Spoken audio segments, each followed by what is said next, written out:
Guys, Mayflom here, and I did a shaker frame video a while ago, and I want to show you, I'm going to make another one. I'm going to make it a little differently. So once again, I've just got an inexpensive frame from the craft store. I'm going to take absolutely everything out, okay, because I think I'm going to put a photo in this one, okay? So I took everything out, and then what I've got here, I found nice heavy sheets of craft plastic. Okay, this is graphics, and I'll have a link on my blog post to where you can find this. So this is 0.020 clear plastic. Now, when I first got it, I got really mad because I went, no, I said clear, that's not going to work. Okay, well, it is clear, but it has protective coating on it, which I think is amazing because it means I'm going to take one side of the coating off, but only one side. I'm going to leave this side on, and I'll tell you why. So if I leave the one side on, and actually what I'm actually going to do here is I'll peel away the very edges, but not all of it. And the reason I'm going to do this is I think it'll help protect and make sure I don't get any yucky glue on the visible parts. And I'm kind of excited to see if this idea works as well as I think it's going to. So I'm just going to lift it up all around the edges. Okay, and I'll have to play with that as we go along. And then I've got hot glue here. You could use any kind of liquid adhesive. I just think that hot glue is going to work really good for this initial set down here. And then it's okay if it's not perfectly squared. You just need to make sure that it's pressed down firmly. Okay. And see, by having this layer on here, I think it's going to help all around. And then just press really nice and firmly all the way around. Okay. So, by doing that, now what we've got essentially anything that's going in. So, for example, sequins, beads, buttons, whatever would go in, and then we'd put our glass down, and then we could put our photo in. So by doing it this way, and because this is this type of frame, guess what? It's changeable. This is now changeable decor. This is now something that we can adjust however we would like. So what do you do now? Well, what I am going to do is just work one side at a time, and you see how, like I was saying, I can pull this over but not have it go all the way, and this is going to help me so that I'm going to be able to cover all this up, but at the same time I don't have to worry about yuck getting on the clear plastic. It's going to be able to keep it really nice and clear and crisp. So I'm just going to pick out, first of all, I guess I have to pick out my colors and start adding buttons and things to the edge. So I went all the way around the outside, and I did use hot glue for the buttons. I'm not sure that was the best choice, but I wanted to try it and see how I liked it. And here's the thing with hot glue.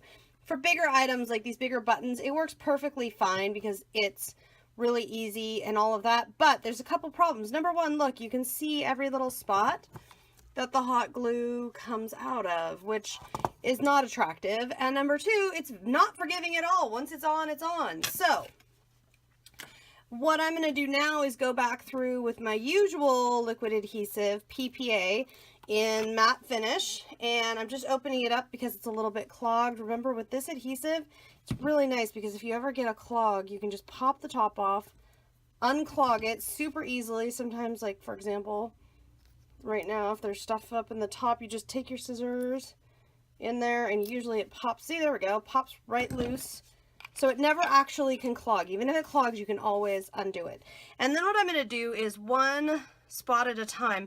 I'm really excited. This is definitely the absolute right, most possible, perfect possible match as far as the plastic sheeting goes, because this stuff is really sturdy. This stuff is heavier than most of the, I would say it's about the weight of the super heavy cardstock that I use when I do Copic coloring.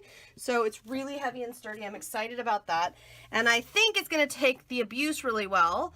And what abuse would that be? Well, that's what my next step is here. I'm going to go through, there's the glue I was going to say, it should be coming out. And I'm going to work just a small spot at a time. Oh, yep, just took a minute there. And I'm going to put on the in and on the out. I'm not worried about the inside edge so much because Well, I'm not worried about that at all. But I'm going to work a little area at a time. Fill it up with glue, like so. And then, and actually now that I'm doing this, I'll peel this back a little further. There we go. I'll set that right on top of there.